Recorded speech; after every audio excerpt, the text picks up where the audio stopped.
ma yɛmfa gye sini kɔ fam kakra na mekai sɛ mene Akabenezer nama na yɛmienu kura yɛ sɛ nipa we betima abɛhete paa sɛ yo ɔno ankan no ho anka ho da nti point nkɔfo bibia otim ka sɛ twan akwa we good o we pa sɛ sini sɛ bigya na aso bi ma obetimi yes na me nso maka we na me nso maka me mentimi amfa me sɛ nsi bo sɛ ɔno Akabenezer na betimi awareness ɔno nso believe an ka ma no ho sɛ ɔno nso betimi abɛyɛ nti adwuma no deɛ ya na meka sɛ yɛyɛ deɛ ahoɔden ne enim deɛ ne adwene bɛkyerɛ bia but the wom deɛ nyam bɛka no na ɛno deɛ wo ma wani kɔmbre ana sɛ wo kwaya ho ya na wayɛ bayifo so what you say deɛ pɛsɛ me nkumi nya ne we me ya big nti ne kwa so bi bɛ san mo ana sɛ bi ba na yɛ ha bi ni ha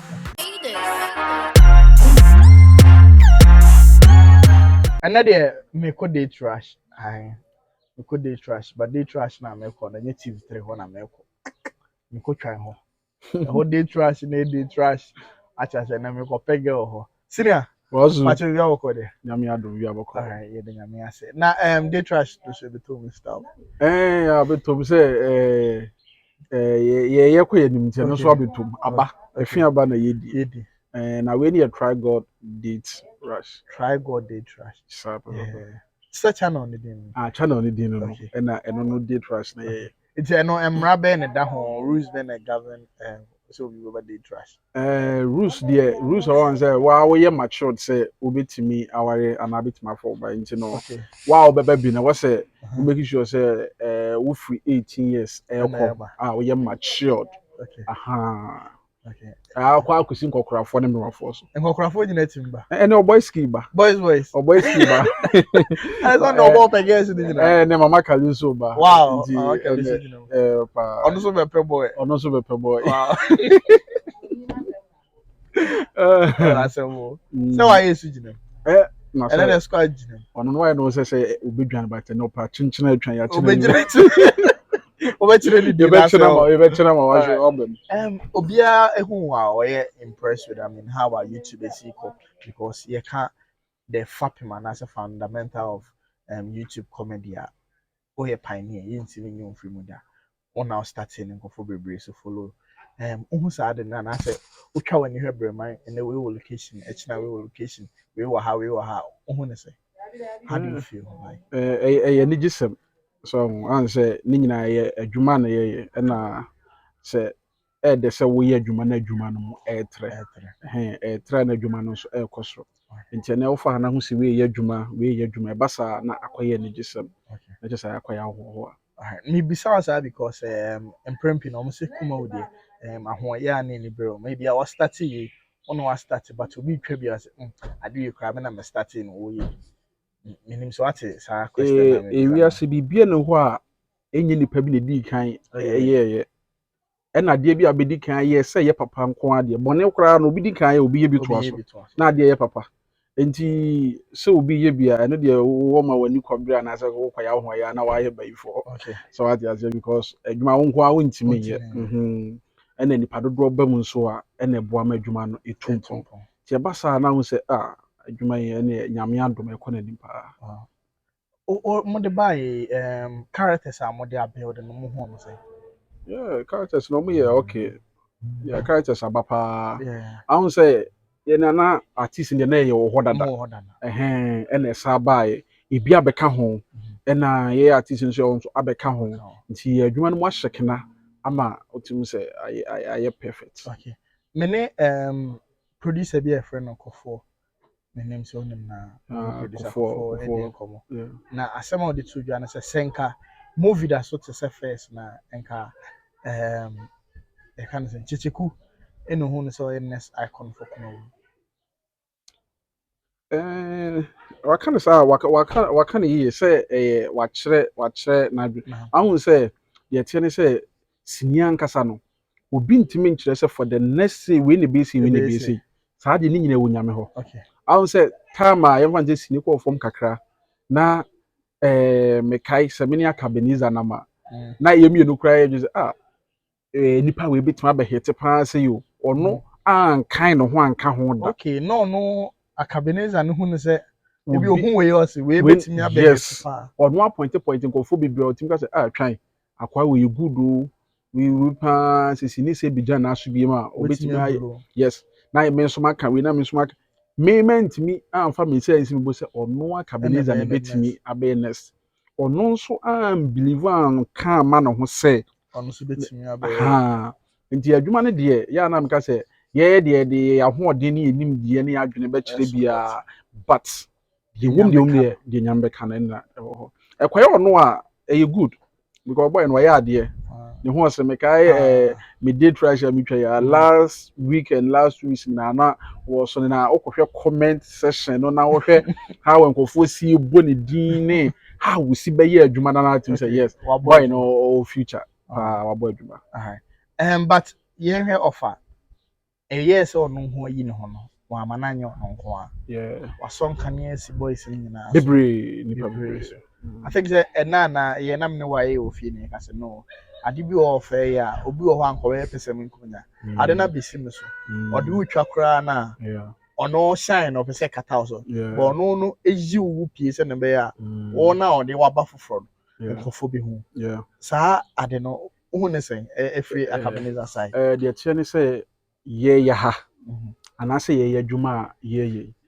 ade a ye friend pesem nkunya bi ne ye street way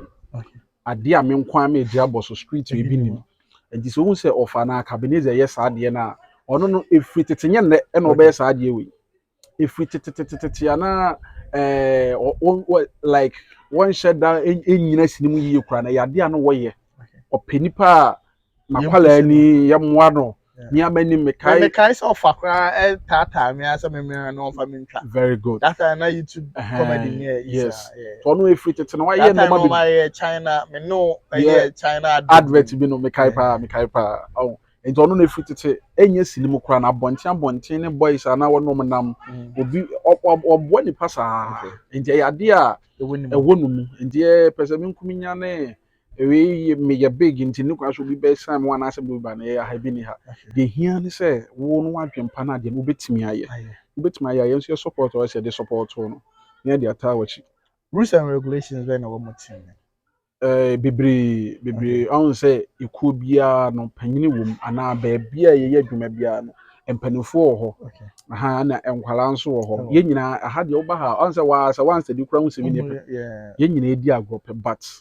ye wa limit we ni kwan sa wotra sabi say e bia me yakwala wo ye panyini na me makwala na say me ye panyini kwana yakwala na yakwala nti no asa me be fit aha ebi ni hasa wontimi enye obi ade a ompe emfa ho ni sa ade na ya ha yema ho kwan sa so wontimi ntieti obi fa ho die so abra obi nya ohwe na sa no ma no ya punishment bebre ho ebetimi ade ama wo suspension de wodi agura be ko be 3-4 months ebi akobi pen say especially say wakoko set so once first na sa ade ni serious ni pa your location na we ni we ko yes na man we ni we bo atwede ni ade aha wontimi meye bi never so bi ya wade na wo mpa empenfo bi bre wa ha report ma panyin we ebia me nwan we ayim sei nti empenfo so betena ase hu say ade ode ye wona nye ebesiesie na no apacho ma say wade tumi hye won nsem se me kobo no me ne kokoni ade ade ene asa ya bi ntimi so kra wasem do headquarters asem e beto we bullet town so I tell you wow I mean basa there I mean obia be obia so ebe give what is the future mo hu ne say future na bright because we no kra na your fans who many joho no we cry a hyase nti awie no be ye kese pa iguso ede no ma egu akwam say ye besesa no mam ye de bi be sa be ka ho mana ye je so what you say nti ye guso ye no ma in the from next year kwani ade no your fans no ne Ghana for ne omo mo hwe nyina obia bi nkofo no ebo adwuma pa enti adwuma ni nyina no ebekọ akogina YouTube and are you people planning say you be wo platform bi and say you be create another avenue de beton your movies enye ehonko apese but on say for now na ho na ye adwuma no mo enti ye bo ho no ho ban say ye be ye ni ye but this time around so bebree trɛ ɔmo ahyia mu ebi ahyɛ sɛ yɛtwa series ebi try some bɛkɔ DSTV ne ade a me ankasa koraa me no kasa yi me hyɛ sɛ a ɔnhwɛ a by ending of this next month ebi a mɛkɔ location meyɛ adwuma for DSTV ebi nso plan pɛ sɛ ɔmo yɛ adwuma timi kɔ Netflix ne ade nti yɛgu so ɔn sɛ nti when you say yɛmfa hold on ɛnyɛ sɛ ne nyinaa ka adwuma no ɛka ho ɛsɛ bi a wakɔ party deɛ ɛbɛkyɛ aduane yes yɛdi kan mema mo fanta ne bibi saa na mɛka sɛ ɔmo sɛ sini adwuma no sectors ne dɔɔso nti sɛ yɛyɛ YouTube a ɛnyɛ hɔ nko a bia yɛwɔ baabi foforɔ hɔ nti ne nyinaa nso na wɔsɛ yɛtake bi serious na yɛhwɛ baabi angle bia na yɛyɛ no kakra very good nti yɛgu so yɛyɛ hadeɛ na yɛde hadeɛ ama no na yɛde hadeɛ ama no na yɛde hadeɛ ama no nti yɛgu so a yɛyɛ nneɛma bebree nti sɛ muhu sɛ nkɔfoɔ ayɛ impressed with adwuma a moyɛ I mean the fans out there no nkɔfoɔ ayɛ impressed ɔn sɛ adwuma no a yɛyɛ no in fact yɛnkyerɛ ntumi nkamfo no ho so wate aseɛ da nkwan no mu na sɛ bidi a wobɛhu sɛ yes adeɛ no ɛyɛ dɛ very good nkɔfoɔ adwuma no yɛyɛ no nkɔfoɔ ani gye adwuma no ho dɛn nyinaa no ɔmo bɔ yaba so ebi nso tu yɛ fo wɔ nnwuma no ho yɛtie obi asɛm a wɔka de nneɛma no bi wrem na yɛyi bi firim sɛdeɛ ɛbɛyɛ adeɛ bi wɔ hɔ a woyɛ a wonim sɛ yɛba bi a na ɛnyɛ nti sɛ yɛka a na watie na wayɛ hɔ no yie na wokɔ very good wow I mean me ne kyɛnkyɛn atwan ɛna ɛkɔ so ɛdidi nkɔmɔ Poleeno Multimedia I mean ɔyɛ pioneer yɛka sɛ YouTubers a I mean ɔmama YouTube ayɛ akɔnɔ ama nkɔfoɔ ayɛ den abɛma ɔyɛ number 1 wontumi nyi kyɛnkyɛn atwan firi mu da ɔno ɛna start adwuma no ebushim characters biara ma nkɔfoɔ sɛ okay adwuma yi nyina ebitumi ayɛ bi ɛna ɔtwe nkɔfoɔ bebree bɛma na adwuma no agye bom no headquarters YouTube headquarters ɛwɔ Kumasi Brahman UGC no headquarters no ɛne onya ba Kumasi na opɛ YouTube headquarters na me ba Kumasi ana matwefo na frɛ sɛ pacho mo he na sɛ maba so na ayɛ fɛ kama I mean ɔsɛ humble I mean ɔbɔ adwuma but na me ka kyerɛ sɛ ɔwɔ baabi na ɔpɛ car atɔ de a ɛfo ani nkyerɛ baabi a ɔfa motors ɔwɔ Accra Christian Village direct opposite Shell filling station no duru a ka kyerɛ ɔfa sɛ Poleeno na de number no ma car na te sɛ de nka ɔbɛtɛw so $100,000 car obinya bi atɔ $7,000 car obinya bi atɔ ohu ɛna ɔboɔ no ɛna obinya ho ne o car ana sɛ type a ɔpɛ no obinya bi from asem 0243220875 or from asem about 9 car atɔ saa nso na okuma ase ne mpatam na sɛ ɔho dodo na ɔpɛ baabi ahwɛ ɔho yare a for ni kyerɛ akoma specialist hospital a ɛwɔ atwema tachiman bɔkɔ nom no duru hɔ a I mean doctor ɛbɛhwɛ wɔ kama onye duru atwema bɔkɔ a na obisa sɛ ɔpɛ akoma specialist a obiara bɛkyerɛ wo ɔyɛ aso afrɛ number we 0249728410 doctor ɛbɛgye wo so na wati o yare na wahwɛ wo kama saa nso na the ribbon so sɛ ɔyɛ party biara na sɛ wohia decoration a from wɔn bɛyɛ ama wo anaasɛ ɔyɛ ɔbaa na ɔpɛ wig papa de ahyɛ wo ti na ho ayɛ fɛ na boys ni ho wɔn from ɛwɔ 0546925622 senior ɔfasam ana ɔfasam matete ni ba me sha sha ti di miti di firi wo okay nkofo so bɔ ni di yɛ sɛ ne kaase papa ɔfasam kaase no ami nim sɛ ntina bi bisa yi ntina bi bisa yi ɔba ti nkofo bɔ ni di yɛ sɛ ne kaase kama azɛ ɔsai humble ade a obi kan sɛ wo pɛ ka to ayɛ sɛ wo pɛ DV no yɛ si DV ne bi wɔ ne yɛ twi ne bɛ 5 years hɔ de wo nkɔ na yɛ kama nti hɔ de yɛ sɛ wo nkɔ no ene ya na free ha bɔ ba ne kyɛ sɛ o yɛ sɛ ne kaase kama ni nyɛ ska me ba hɔ no da bi osu no na sɛ wo ska de to ba mi nyɛ ska o de be free mi ana o be timi na free yɛ sɛ wo timi tua bi na sɛ on the nipa de onya kɔ hɔ a o mo baby ba mre fi mɛhyɛ da ahwɛ ne o nya kɔ fashion nkɔkɔ bo nya da na boys kyinkyina atwan sɛ ɔbɛba mɛba hɔ ɔda na boys bi ka na asɛm sɛ ne cars yɛ kama makɔtotɔ cars bi hɔ yɛ kama ne ade na ɔmo de genge cars de ayɛ de nyame hyira no ɔfa nti ɔfa kyinkyina atwan bɛba nti ɔba de a na mpakyɛw wasɔ te ne kama but one thing me Poleeno me impress and I say me hu me ni agye no sɛ ɛgya kɔ so bounce back I was starting YouTube short videos on the senior wa you see I started who ne say because you're pioneer of that and your man there who is very good. Me ada me hu say wa hyase etwa in fact na mani age because always say adwuma na ye no say ya hyase ye ya ho de betimi de but always say dem ka say adwuma ye mpanifo wo okay aha nti yenya phone nyina de omo jima yes e de omo Ghana jim for de omo do nyina beba yes aha nti e basa na e be ma adwuma no empuntu no asa ye Akɔntem. mo timi ada me hu ye na eh godfather wa bade ne ye baby ewu ama ye nti ɛyɛ me de pa me ase me bombodin ase menya no be yina me so me de na ɛyɛ adwuma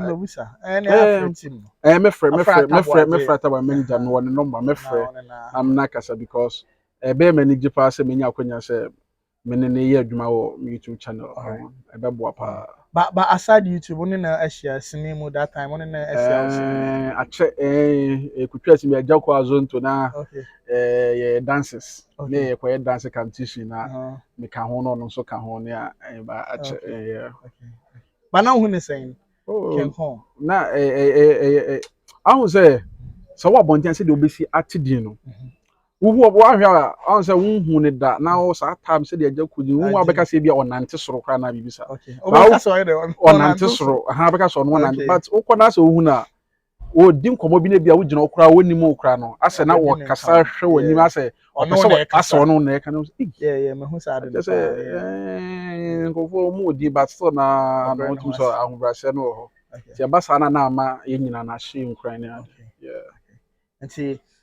manager na ase director ataboaje yesrewa what by there yenso na or the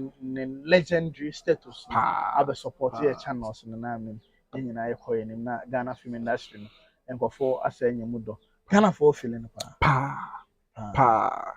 cause we hwedwuma ye behind the scenes come Google YouTube kra nkofo hwe a hwe comment na ni ade atum say Ghana for papa na asem